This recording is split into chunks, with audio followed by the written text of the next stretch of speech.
Ekaristi bukan simbol. Kata-kata Yesus sendiri dalam Yohanes 6. Yesus tidak berkata, "Ini melambangkan tubuhku."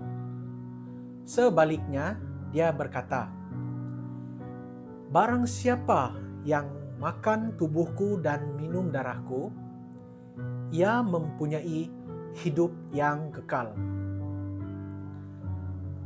Dalam bahasa asal Yunani, perkataan yang digunakan untuk makan bukanlah kata simbolik. Ia adalah perkataan tragon yang bermaksud menggigit, mengunyah dengan gigi.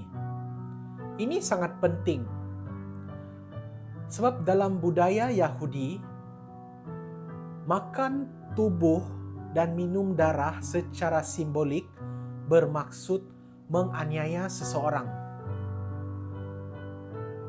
Namun Yesus tidak membetulkan murid-muridnya ketika mereka terkejut dan meninggalkan dia.